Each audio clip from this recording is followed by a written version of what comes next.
So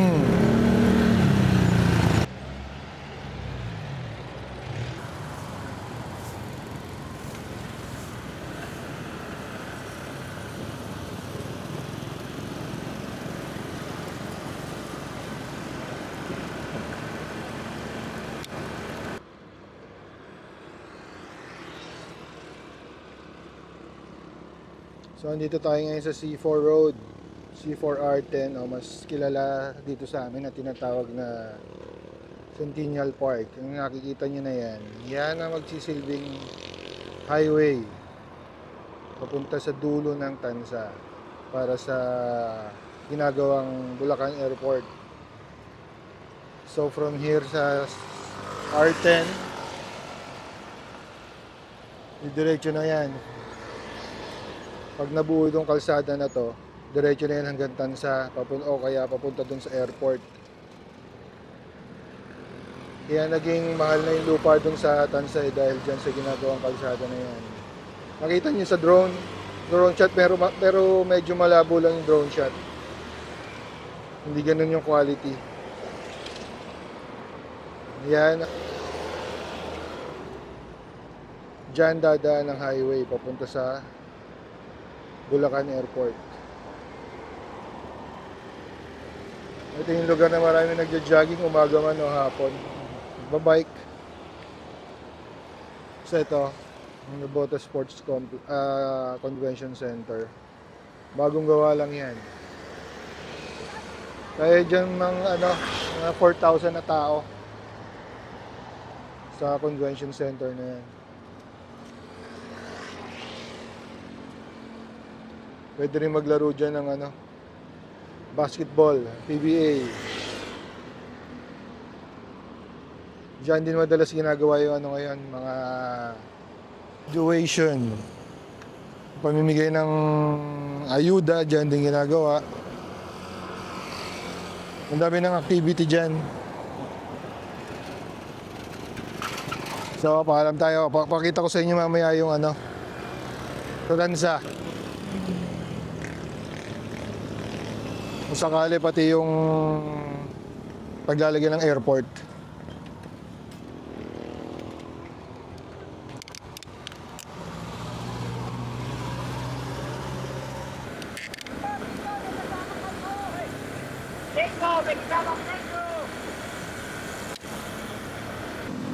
Bali, good morning everyone, 6:16 ng umaga. Bali, hinatid lang natin si Mrs. sa yung carpool. So, medyo late yung carpool niya ngayon. Usually yung 5:30. So ngayon high tide na. Meron ng part sa Malabon na baha. Pero dun sa amin wala pa.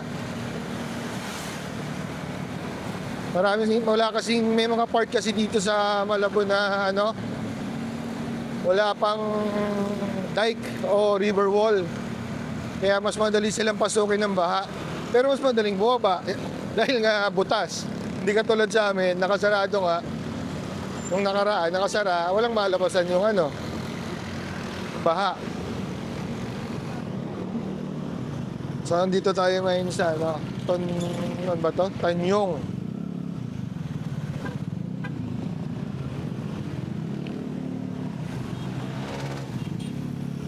Dami talagang nagbabike pag umaga.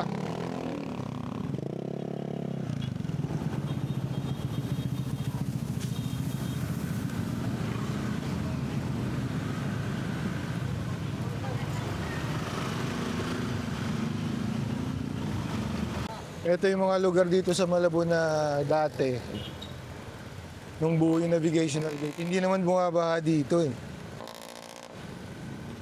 Bagay, kami rin naman. So pag nung buo yung navigational gate, di talaga binabaha. Pero sabi ng DPWH, hindi natin alam kung totoong mangyayari. August 10, gawa na. Pero August 12 pa operational. So meron pang 4 na araw para magamit yung navigational gate. Ay, hindi pala. 7 lang pala ngayon. 1 week pa. para matry kung uubra, kung gagana na yung pag-aayos nila. Hindi pa rin sila sigurado. Kaya mahirap na rin umasa eh. Baka hindi rin mangyari. Masakit lang. Basta wag naman sasabayan ng habagat at bagyo. Para hindi uli maulit yung nakaraang sobrang high tide. Nandito na tayo sa Hulong Duhat, Malabon.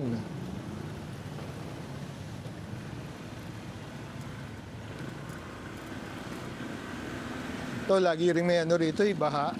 Doon sa isang lugar dito sa Hulong Duhat, parang hindi na wala yung 2 weeks na yata. Ewan ko ngayon kung wala na. Yung baha sa isang lugar dito.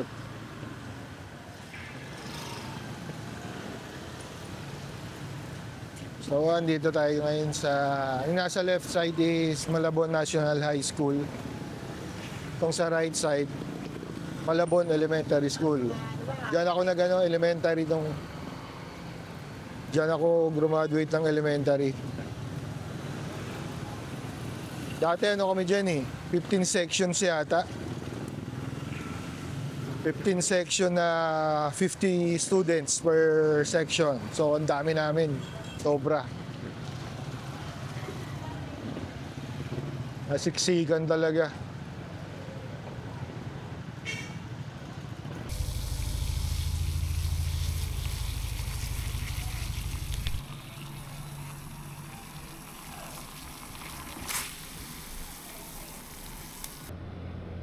Mabilis ang breakfast. Pancit Canton. 7:40 ng umaga. Dito tayo sa may pabahay. Ito, baha na rin dito. Unti-unting lumalaki ang baha dito. Pupuntahan natin yung kung saan yung magiging kadiretsuhan ng kalsada na pinakita ko sa inyo kanina sa may Centennial Park sa C4. Yung papuntang airport na kalsadang tinatambakan.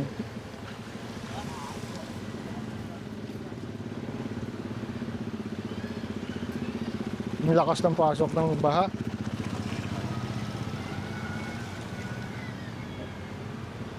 Wala nang gagaling yan sa Bicol area.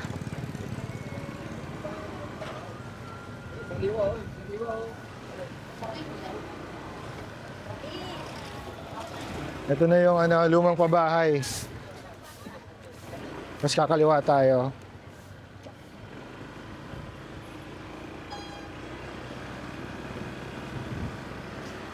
Yung nasa right side natin, may bakod na yan. Yan yung pabahay na bago na ginagawa. Pero hindi yan libre. Parang kung may nagtatrabaho ka sa at meron kang pag-ibig na member ka ng pag-ibig, pwede kang kumuha dyan bahay dyan. Para sa pagkakalam ko na i-offer na yan sa sa mga empleyado ng City Hall. At ewan ko sa mga teachers din yata na nabotas.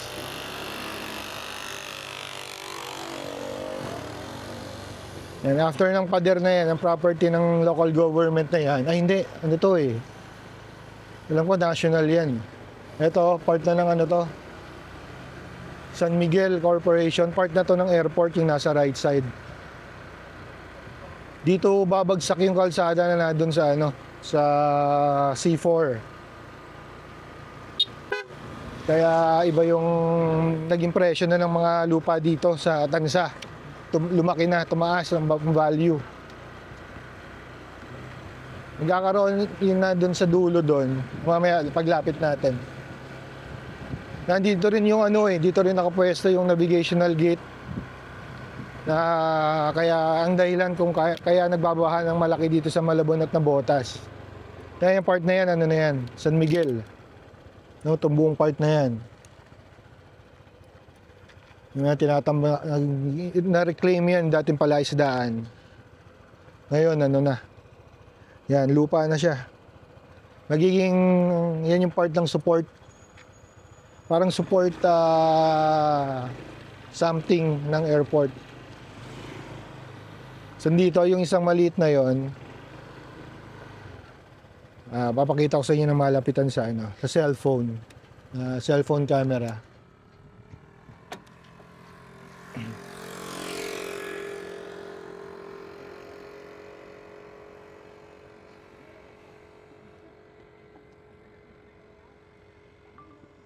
Yan yung navigational gate. Ilog yung nasa left side, sa dulo niyan ilog. Pero ito dagat na yan, to part na ng ano yan, dagat. Yan. Dagat na yan. Ito, part na ng dagat yan. Tapos yung nandun sa may navigational gate doon, pasok sa ilog. Yan yung sira ngayon. Ito, dagat na kaya na yan, dahil basura. Dahil paghahabagat, dito talaga pasok ng ng basura. Dito papunta. Pero nung bata ako, itong lugar na to, is pure pala isdaan. Maganda yung dati dito, nung mga parting, mga 80s, mga 1985, 84. Pumapasyal kami lagi dyan dati. Maganda yung buhangin, yung beach talaga. Makita mo dyan, puro beach yan.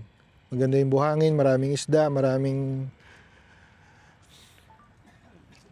kang makuhuling taho, mga kabya, talaba, limasag. Ganito kaganda yung tansa dati. Pero ngayon wala na. Na-reclaim na. Ganun talaga, umuunlad. Nawawala rin yung ganda pag umunlad. Talagang ganun eh. Kahit naman sa mga bundok, di ba?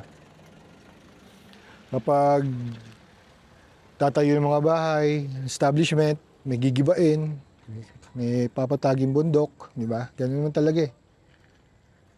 Just suffer nga lang yung natin, environment. Marami rin ditong ayan, makita nyo, may mga, minsan may mga nagmamigrate na dito, mga ibon. Pero ito, hindi, tagak lang to eh. Mga natural na yun dito. Pero nung dati may nakikita ko na nagmamigrate lang. Ito yung pabahay na bago. Yan nga yung sa kailangan meron kang pag-ibig para member ka ng pag-ibig. Para makakuha ng unit. Yung mga kakilala ko, meron na sila dyan eh. Ganun pa rin. Siyempre sila mauna. Itong part na to, itong tubig na yan, sa San Miguel din yan eh. Part na rin ng San Miguel. Lawak niya hanggang doon yan. Sa may, kung makikita nyo yung sa dulo. Hindi ko alam kung may drone shot ako eh. Yan, nasa dulo na yan yung malabo. Yan yung dump site. Dump site ng MMDA. Ng Metro Manila. Diyan tinatapon yung mga basura. Ng buong Metro Manila. Pero alam ko pasarado na yan. Sasara na yan eh. Dahil parang nag-expire na yung permit niya. Ngayon hanggang ngayon nagtatambak pa sila ron. Hindi ko kasi makuha ng drone shot kasi yung drone natin pag kuha ko kanina, sira na yung isang wing. Nung nakaraan pa yun may problema eh. Dahil may spring yun eh. So pag bukas ko kanina, wala na sa sira na yung plastic. So kailangan na naman natin ng budget para bumili ng bagong drone. Hindi ko alam kung paano. Bahala na. Malamang kitain natin dito sa challenge is pambibili lang natin ng drone. Sayang.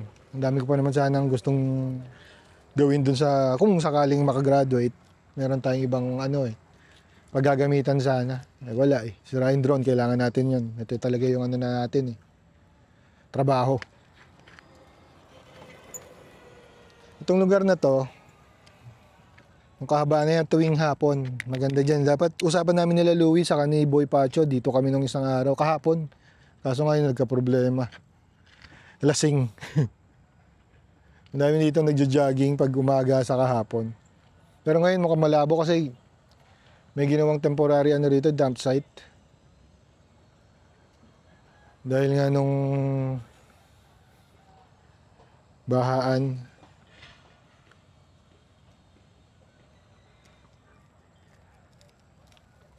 Hindi nakakakuha ng basura yung city dahil baha nga. So may temporary dump site dito to. Makita ko sa inyo. May temporary dump site na ginawa para mahakot lahat ng basura dito sa ano, Tansa 1. Ewan ko kung saka sa Tansa 2 yata. Ayan din ginamit. So yun lang. Paano ba? Check pa natin kung may madadagdag ako. Pero sa ngayon, babay na muna. Pinakita ko lang sa inyo yung magiging development dito sa Tanza. Siguro mga ano pa to, mga 5 years. O, kasi yung paggawa ng tulay, alam ko 5 years. Ay, yung tulay ng kalsada from C4 hanggang dito sa airport. Alam ko nasa ano yung 5 years yata. So, yan ang update ngayon dito sa Bulacan Airport na umabot hanggang dito sa Tanza, Navotas.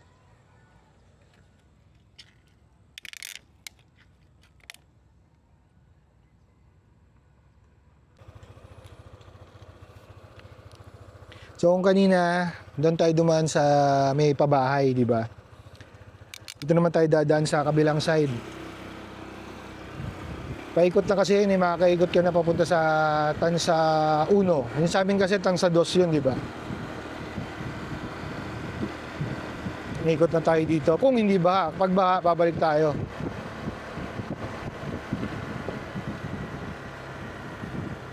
Pero tingin ko hindi pa naman. Sana.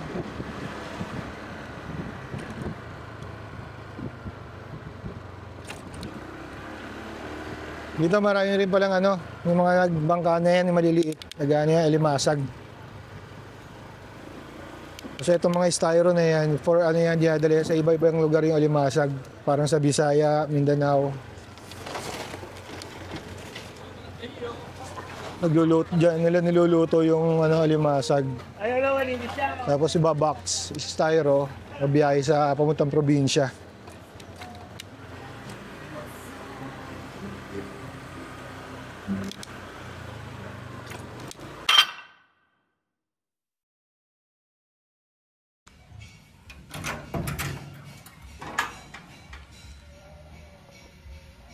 Alam niyo kung saan tayo pupunta. Linggo pa.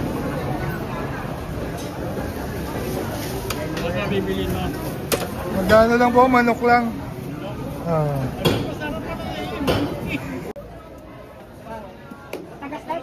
Ganito pumalengke ngayon dahil high tide.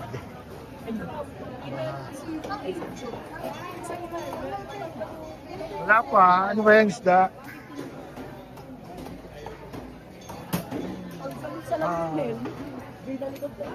Himpon, tayo himpon na lang. Pero may stock.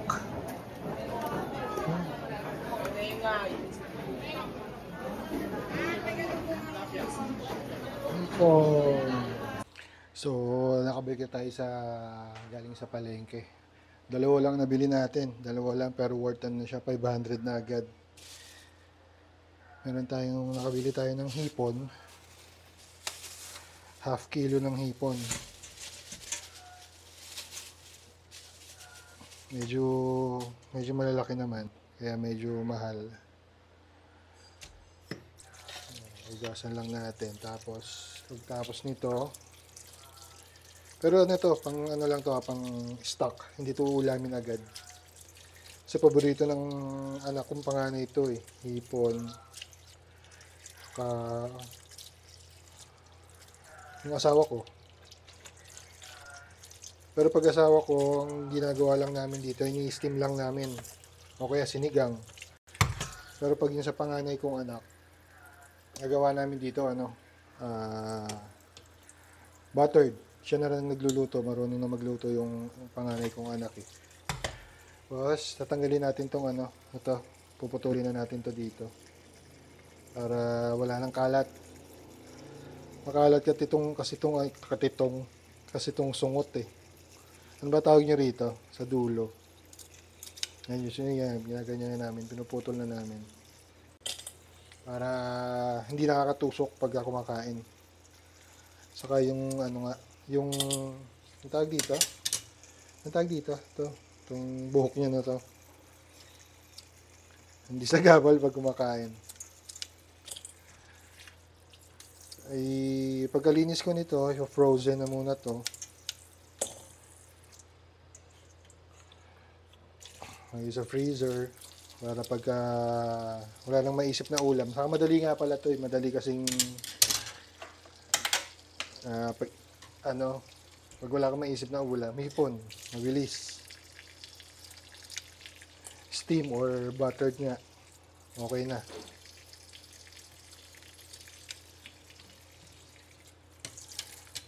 Ba? Pusin ko lang to.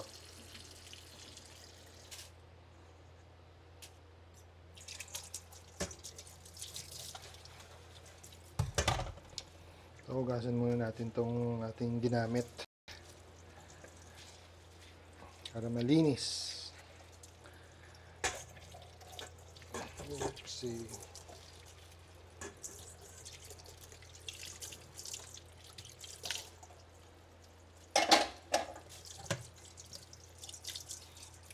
Next na natin ang chicken. Kaya ba paano hinugasan yung manok? Kasi ako, turo sa akin ng mami ko, nilalamas pa namin ito sa asin. Kasi ito, yung iba tinatanggal to, kahit kasama ko tinatanggal to. Ako hindi. Gusto ko yung part na yan. Yung baga yata ng manok yan. Kaya lang dapat daw talaga lamasin sa asin kasi malansa. Kaya yun, kaya nilalamas talaga namin sa asin. Iba kasi itong, 40 days, 40 days, 45 days ba ito, yung mga manok na to. Kaya, hindi katulad ng mga native, hindi ganun kalansa. Iba kasi pagka 45 days, puro, parang yung pakain niya, saka yung breed ng manok, iba. Parang sobrang taba na malansa. Basta iba siya eh. Puro iba yun eh.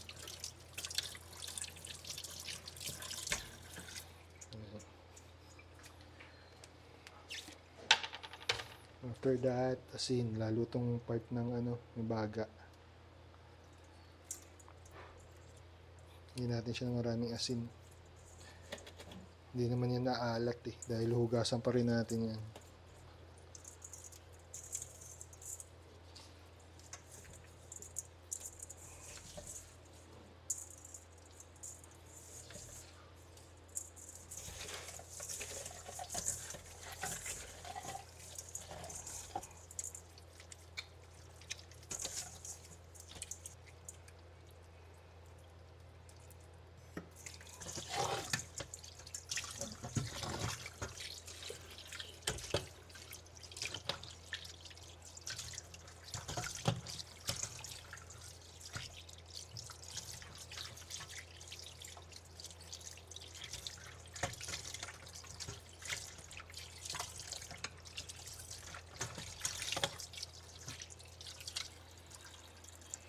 Okay, we're done. So hindi ko na siguro papakita sa inyo yung pagluluto nito, o kaya clip lang, kasi alam niyo na naman to, napanood niyo na siguro to sa bigyan ko lang kayo ng mga konting clip. Pagluluto ng pininyahang manok, diba? Madali lang naman yun, para ka lang dinagtinola na nilagyan mo ng gatas at pineapple. Pero yung iba kasi pineapple chunks. Ako, ginagamit ko lang is pineapple juice kasi hindi naman kinakain ng mga ko yung pineapple chunks. Lalagyan ko rin din siya ng patatas at carrots para may gulay. Para may kulay din. Pagka ilang beses na ako nagluto nito, walang carrots sa patatas, walang kulay, ang pangit tignan. So, hindi ko na papakita ito. Mamaya na lang, clip na lang tayo para dun sa pagluluto. Bye-bye, peace out.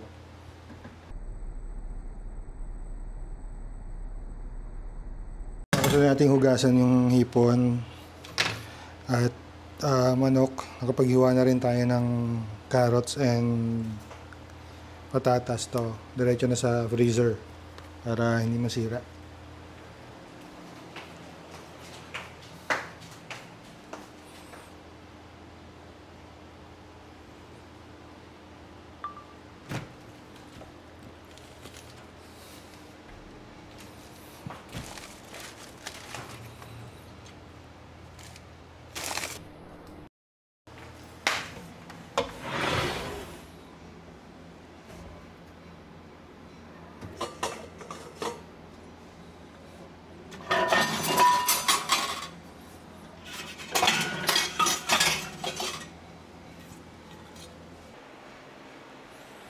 So, una natin gagawin, pa-fry muna natin yan.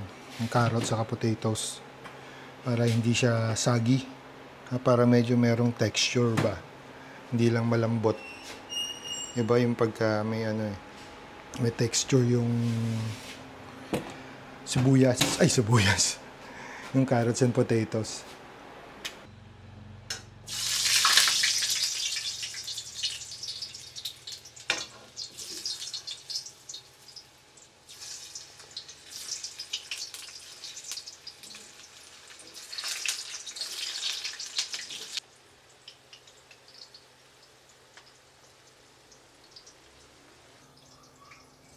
So habang niprito natin tong carrots and potatoes, gisa na tayo dito para sa ating chicken.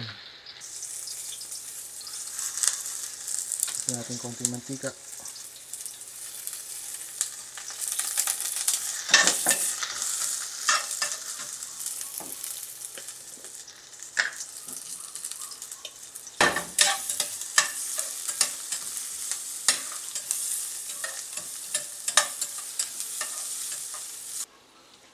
Lagay na natin yung ating chicken.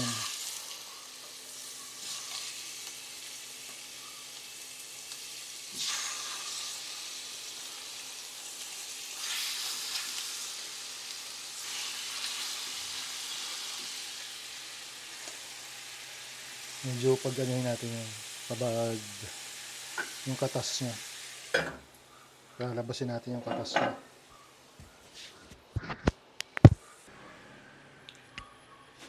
So, check na natin. Ngayon, nagtubig na siya. Lagyan natin ng patis. Para may lasa yung chicken.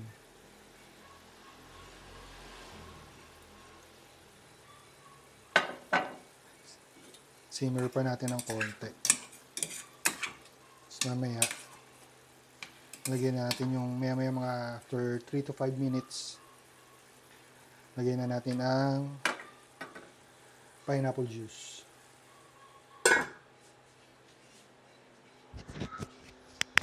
After 3 minutes, lagyan natin itong pineapple juice para manuot na rin yung lasa niya sa chicken habang lumalambot at kumukulo siya. Nalasa na yung pineapple, kakapit na sa chicken.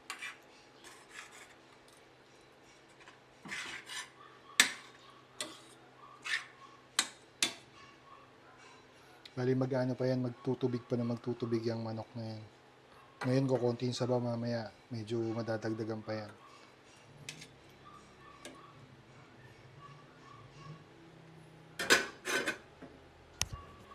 Nakalimutan na naman natin lagyan ng paminta. Bagal nitong to. Iba talaga yung mano-manong iniikot eh. Kaso madaling masira yung nabibili namin, kaya sinubukan namin bumili ng ganito. Rechargeable na pepper crusher. Mas maganda pa rin yung mano-mano kaysa dito.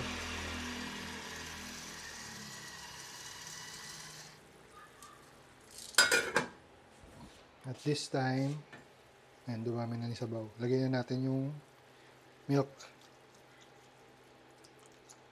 Para malinamnam. Ito yung ginagamit namin, Alpine. Mas masarap kasi yung lasa niya kaysa sa Alaska. Pero mapakahirap paghanap ng Alpine. Kaya kung kami, puputing grocery dito sa amin, meron yung Super 8. Pero sa palengke o sa ano, ang hirap maghanap. Pakadalang kasi nung bumibili ng Alaska yata. Ay, ng Alpine. Medyo halu-huluin natin kasi maano yan. Makukulta. Mabubuo yung gatas eh. Mamaya buo-buo na yan.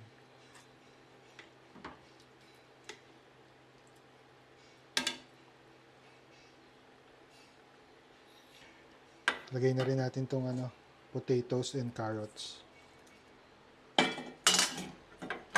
Oops. Itong potato and carrots, ako lang naman kumakain yan, yung mga anak ko. Ewan ko si Ice, yung panganay, kung kakain ng potato. Madalas ako lang kumakain yan.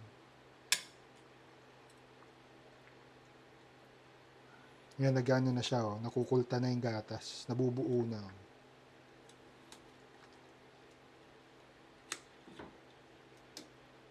Kaya ginagawa ko dyan, hinahalo-halo ko ng ganito. Para hindi ganong mabuo. Pero mamaya, katapusan niyan, ganyan pa rin yan.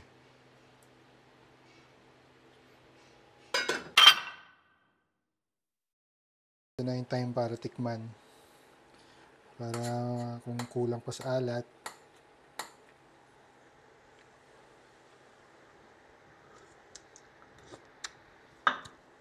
Sakto. Sakto na. Sakto na yung lasa ng ano, pineapple and patis na nilagay natin. Pero mamaya for sure dadagdagan ko pa to ng ano, tubig siguro kasi malakas sa sabaw yung mga anak ko eh. Medyo pakukuluin pa natin mamaya. Pero for the meantime, okay na yan. Pag pinatay ko na. So, yun lang. Tapusin ko muna yung vlog dito. At masyado ba malapit? Wait. Yan. Tapusin ko na muna yung vlog para may ma-upload na tayo. Bye-bye. Thank you sa panonood. Salamat sa suporta sa Team Habagat at sa akin. Sa mga lahat ng nanonood. Salamat lalo sa mga live namin. Thank you. See you again.